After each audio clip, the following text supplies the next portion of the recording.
Bom dia, pessoal. Bom dia. Sejam bem-vindos. Espero que estejam todos bem. E vamos conversar um pouquinho sobre coisas que a gente não precisa, não pode e não deve fazer no texto, tá bom?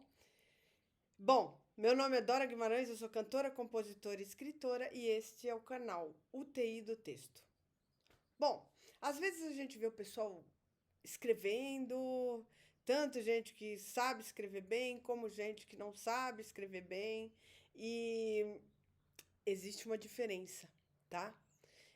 Algumas pessoas, porque tudo que eu vou falar aqui que não se faz, às vezes grandes autores usam até como uma forma de modificar alguma coisa, né? Como um recurso, tá?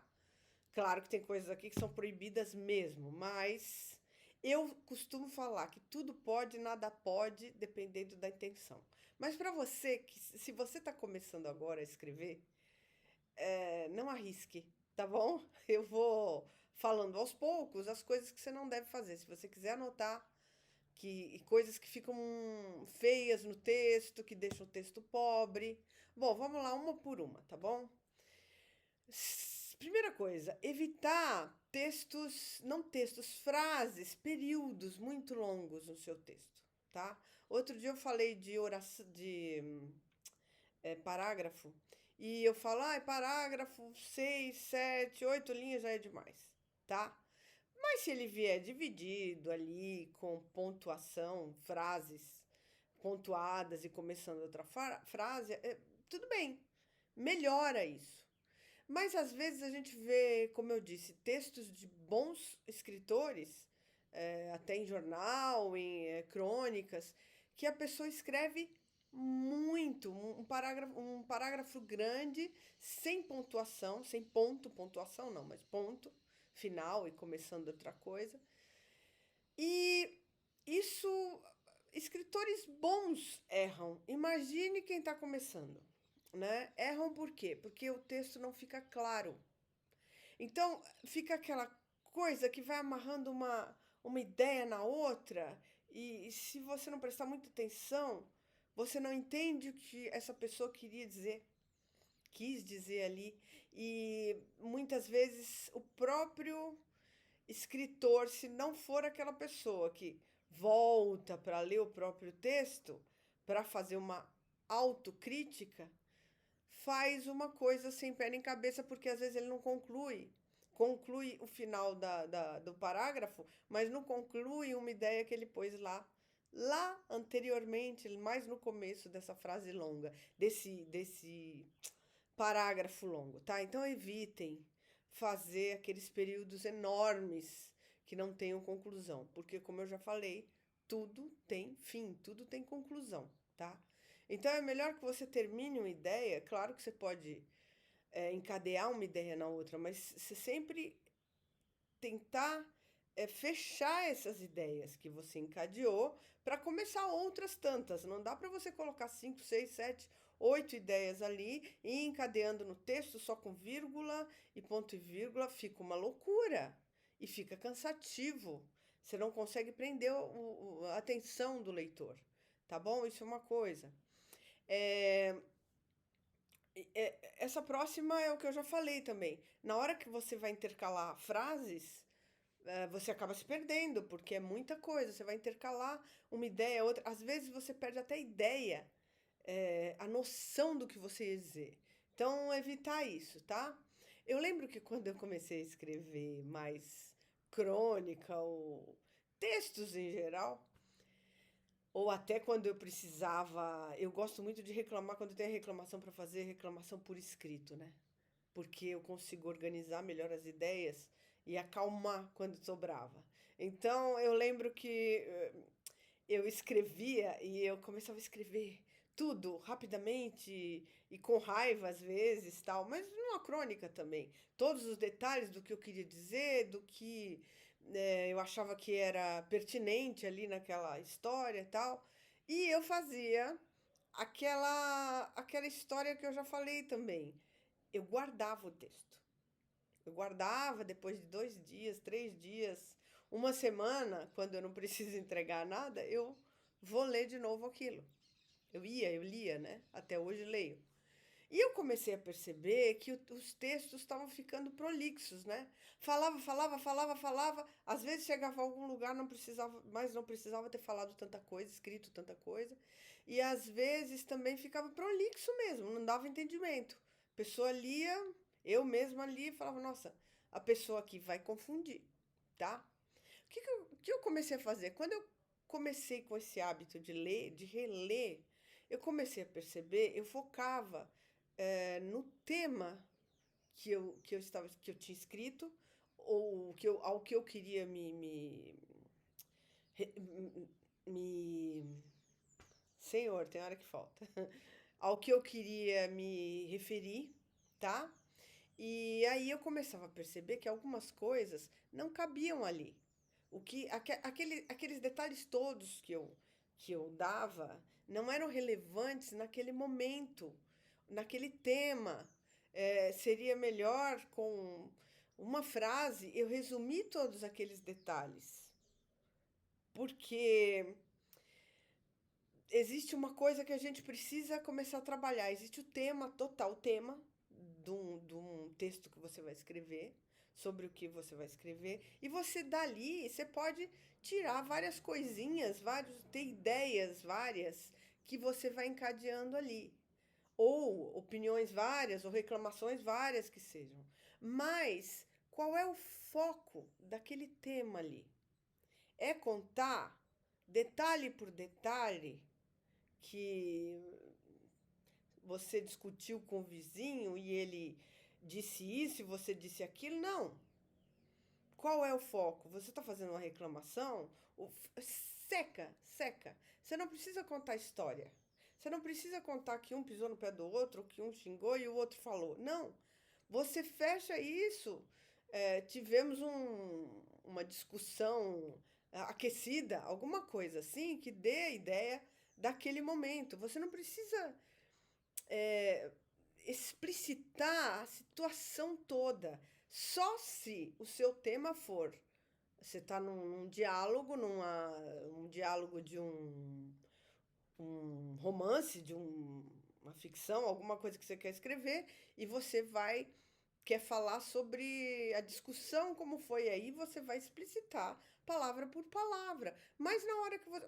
Qual é o foco do que você está escrevendo? É falar da briga? É uma coisa. É falar do geral, da discussão que você teve, que ocasionou um outro problema no prédio, na rua, ou alguém foi preso? Vocês conseguem entender que dentro do tema você também tem várias formas de enxergar o texto que você vai escrever, de enxergar a situação para escrever o texto. Então, são vários focos que você quer dar. Então, você tem que ter isso na cabeça.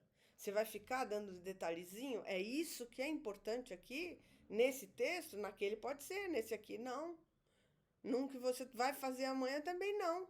Pode ser mais amplo também, pode ser mais restrito, ok? Então, eu comecei a cortar, eu comecei a enxugar. Aquilo tudo que eu falava, que eu explicitava, que eu dava detalhes, eu fechava numa frase, em duas palavras. Então, prestar atenção nisso. Se tudo o que você está contando, se tudo o que você está falando, naquele momento é importante, é relevante, tá bom? Outra coisa, eu já falei num vídeo antigo, inclusive, que eu preciso. Eu vou ver se eu faço um remake desse vídeo, porque eu olhei na internet outro dia, ele tá atrasando, né? Então eu falo e a voz sai depois, tá uma loucura. Eu vou regravar e vou colocar mais itens, mais exemplos para vocês terem uma ideia, que é ideias repetitivas. Inclusive o nome do vídeo é esse.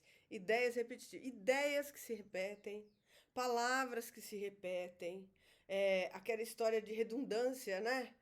Tudo isso foi causado por causa de. Você usa duas vezes a mesma coisa. Evitar o eu vou ir, né? Eu vou ir. Não tem cabimento. Se você vai, você vai. Você usa o verbo ir uma vez só, né? Ele pode até servir como auxiliar de outros verbos. Eu vou cantar, eu vou fazer um bolo, eu vou dirigir. Mas com o próprio verbo ir, você não vai ir. Você compreende que não tem lógica? Eu vou ir, eu ia ir, eu fui ir, não tem lógica. Então, evita isso. Começa a prestar atenção que o verbo ir não tem isso. Por isso que eu falo, as pessoas acham o português difícil, ele não é difícil, existe uma lógica. A gente precisa saber o que a gente está falando. Se você já está falando o verbo ir, para que você vai repetir o verbo ir que você vai ir? Você já está indo. Tá parecendo uma piada. E se você diz que vai, você vai. Você não vai ir porque você já tá indo, entendeu? É isso. O verbo ir você usa uma vez só. Ele pode ser até auxiliar de outros verbos, mas não dele mesmo. É a mesma coisa que você falar assim, eu é,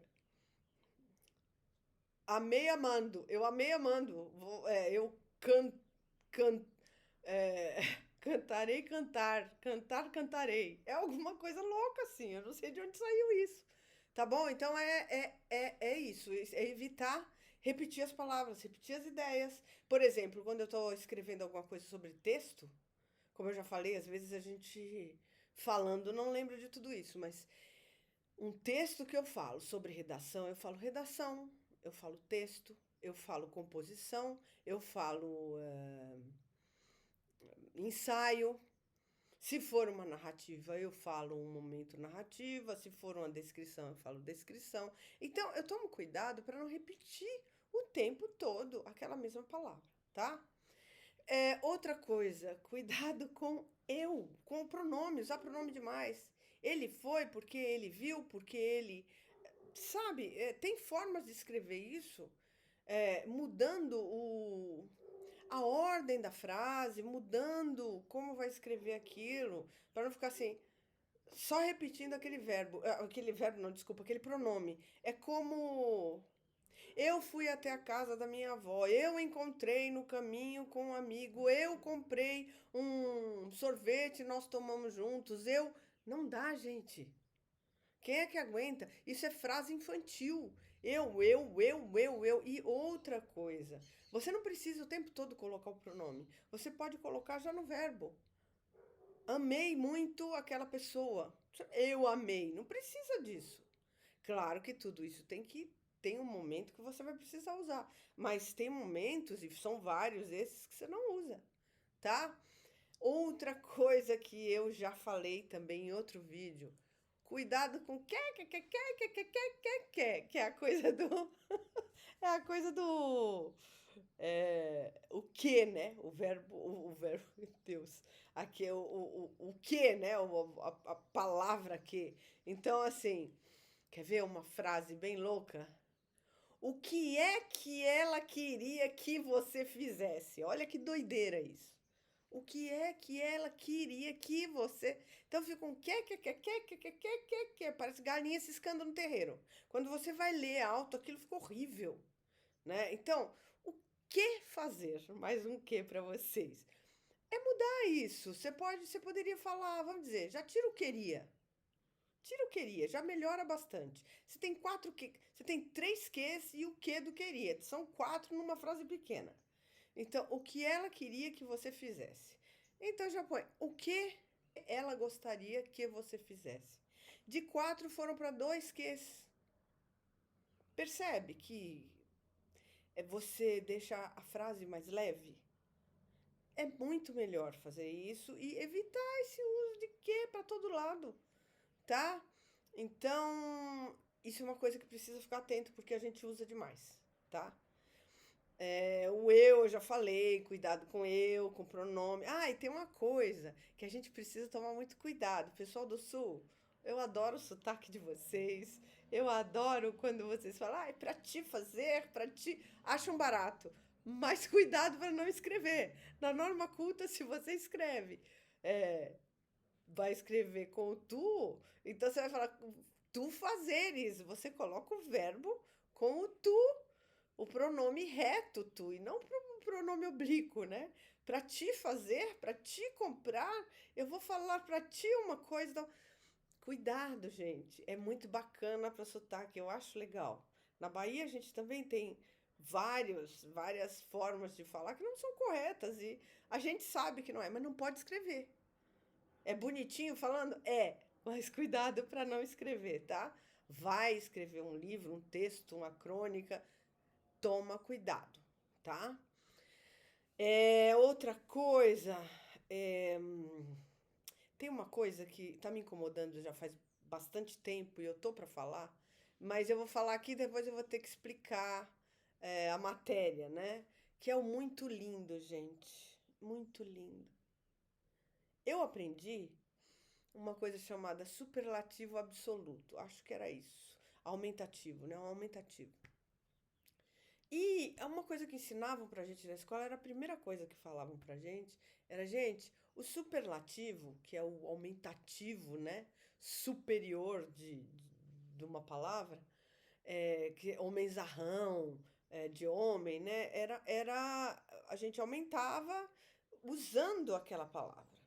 Mas o aumentativo, esse superlativo absoluto, acho que era isso, não interessa o nome, como eu falo sempre, de bonito, era lindo, é lindo.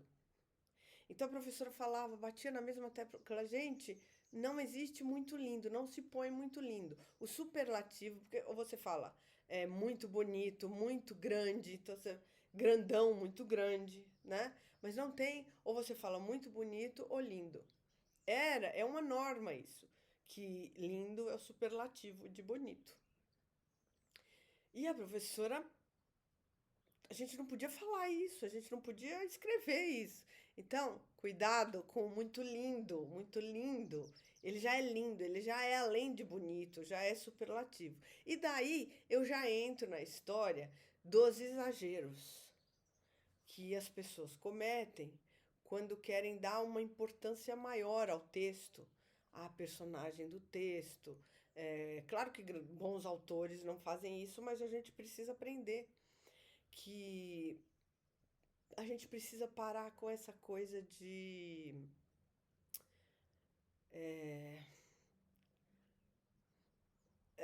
extraordinariamente inteligente, maravilhosamente perfeito. Não aumentem, não coloquem exageros nos adjetivos. O adjetivo já existe para dar uma qualidade para qualquer ser. Ele existe para já dar aquela diferenciada nos seres. Então a pessoa é, é alta, é bonita, é vistosa. Ela não é maravilhosamente vistosa, nem excepcionalmente vistosa, nem não me vem outra palavra agora, mas assim, esse tipo de coisa é muito exagerado e deixa o texto com uma cara de. O texto fica pobre, parecendo que o autor não tinha nada para dizer. Então parece uma enrolação. Ou fica parecendo também que o próprio autor é pobre de vocabulário. Então, é uma coisa. Até hoje, eu falando, eu não gosto de ouvir, tá? Quando o pessoal fala tudo maravilhoso, eu não suporto. Ou palavrinha que eu não gosto, eu nem uso. Dá uma impressão de vazio. O que é maravilhoso? Pensa, o que é maravilhoso? O que é extraordinariamente inteligente? Inteligente é inteligente, acabou. Então, cuidado com os exageros no texto. Esse tipo de exagero não cai bem e não diz nada. Aí que tá, não fala nada. Então, parar com isso, cortar isso. É bobagem. Fica feio, fica brega, tá? É, outra coisa que a gente precisa se lembrar de. Se lembrar de esquecer é ótimo, mas é isso. Se lembrar de esquecer é, aquela frase chavão, sabe? Aquela frase feita. Qualquer texto, gente. Qualquer texto. E eu falo aqui que eu não faço nada para vestibular, não fico estudando vestibular, Enem, nada disso. Mas, gente, vocês querem tirar nota boa, não faz isso não. Faz não que fica feio, ó. Aquela coisa, quem ama feio, bonito lhe parece. E começar uma frase com. E começar uma redação com uma frase dessa. É pouco feio? Ó, eu anotei umas aqui. Quem ama o feio, bonito lhe parece.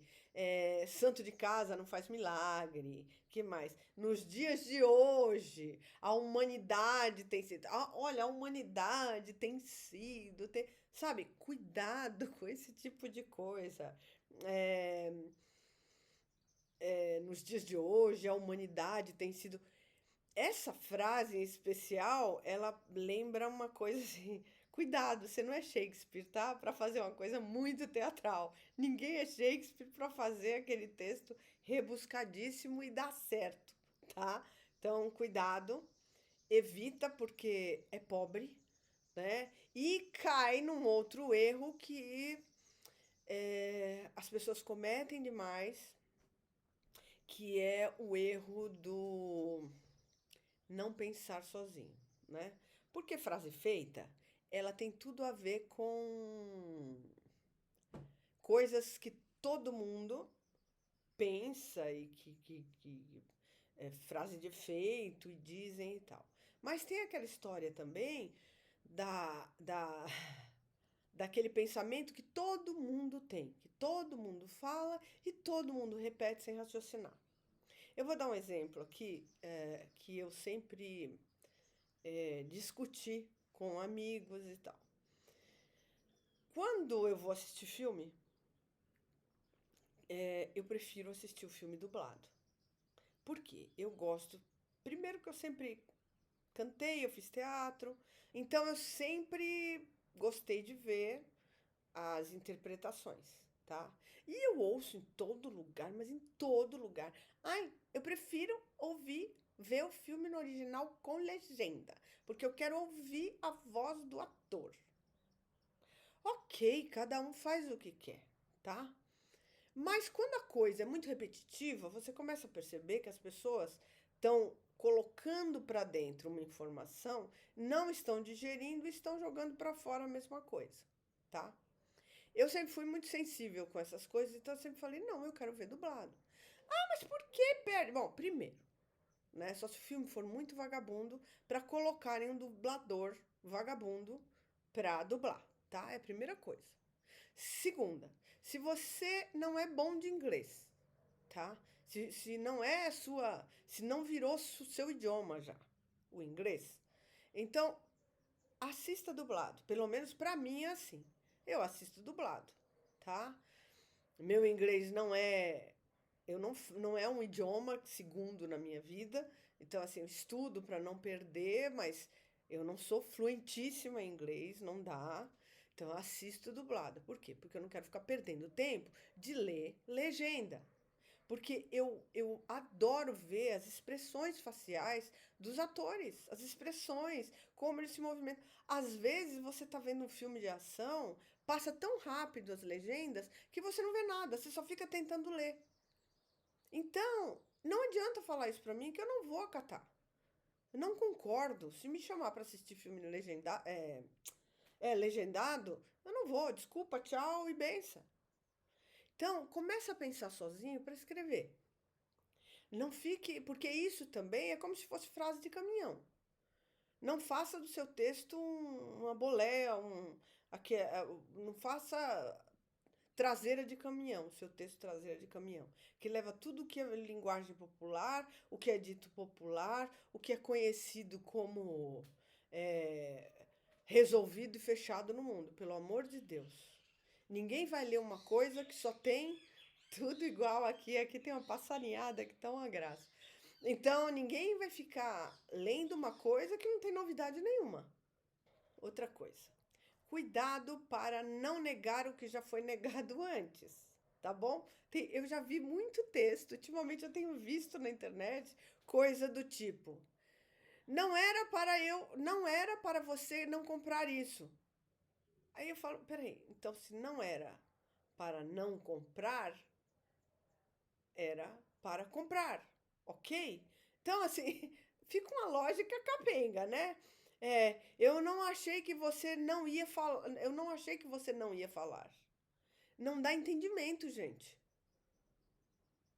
A pessoa tá falando, você não sabe se o outro tá entendendo. Por quê? Porque não tá claro. O que você tá fazendo? Você tá negando ou você tá afirmando. Cuidado também com muito não. Tentem escrever as frases, as orações pelo positivo, sabe? É, o texto não precisa se falar o tempo todo pelo não, pelo nunca, pelo negativo. Troca, vai pelo positivo. Falar é o ato de falar, tá? Quando você vai contar, vim te contar uma coisa, vim te dizer uma coisa, tá? Evita falar, tudo é falar. Eu vou falar, eu vou falar, eu vou falar. Isso no texto também, por isso que eu falo, não ficar nas repetições, não ficar naquela coisa do mesmo verbo o tempo todo. Quer ver outra coisa? Não faça. Então, assim, produza, crie, fabrique, costure, tá? Ao invés de falar, vou fazer. Não, vou costurar uma blusa. Vou fabricar um banquinho, tá? Vou fazer o percurso, vou dirigir por esse percurso aqui ao invés de ir pelo outro. Não sei, procurem uma coisa similar, mas não fica no fazer, tá? Outro verbo chatinho é o pôr, né? Não ponha, coloque. Eu vou pôr uma blusa. Eu vou pôr o livro em cima da mesa. Eu vou pôr a blusa no armário. Coloque, vista a roupa, não ponha.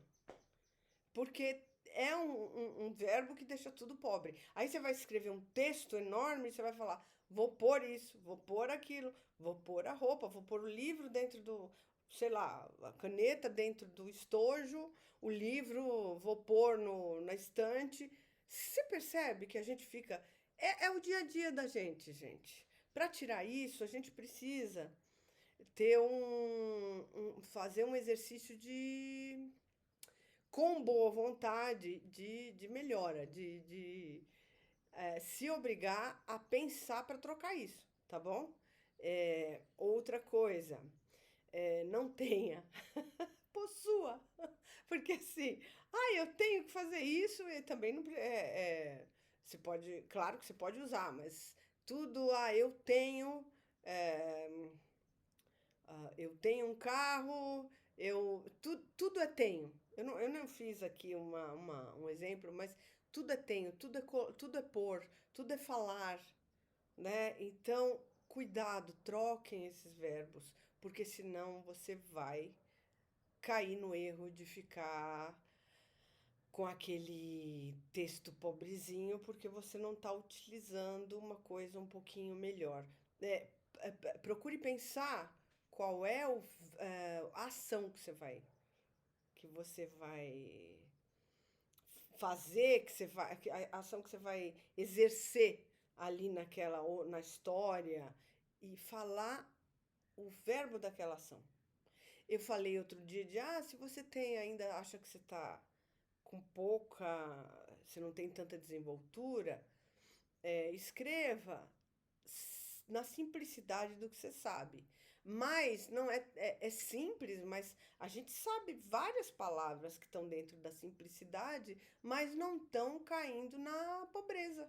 Já vai modificando a cabeça para já ir pensando em uma coisa, em outra. Não, aqui eu não vou usar esse verbo, aqui eu não vou usar essa frase feita, eu não vou. Tô repetindo a ideia aqui, tá? Porque falando a gente erra. E a gente já tá habituado porque todo mundo fala assim. Mas o texto é uma coisa refinada. O texto é uma coisa que a gente tem que ter o prazer de fazer e lapidando. A gente vai lapidando as nossas ideias para colocar no texto, tá? E eu falo sempre, você gosta de algum autor, às vezes se você não lê muito, mas gosta de escrever, mas tem um autor, já sempre tem um autor ou outro. Eu, por exemplo, eu adoro Ferreira Goulart, dos mais modernos, né? Então, assim, você gosta de algum autor, observa como ele escreve, de que forma ele escreve, por que ele escreveu daquela forma, por que ele botou a vírgula aqui, o que uma frase tinha a ver com a outra. Comece a observar, nem que você não entenda muito. porque aquilo vai entrando, aquela forma da pessoa escrever. E isso é uma ótima influência para quem quer escrever, tá bom? Mas é isso, eu fico por aqui e um beijo no coração, tá? E até a próxima. Tchau.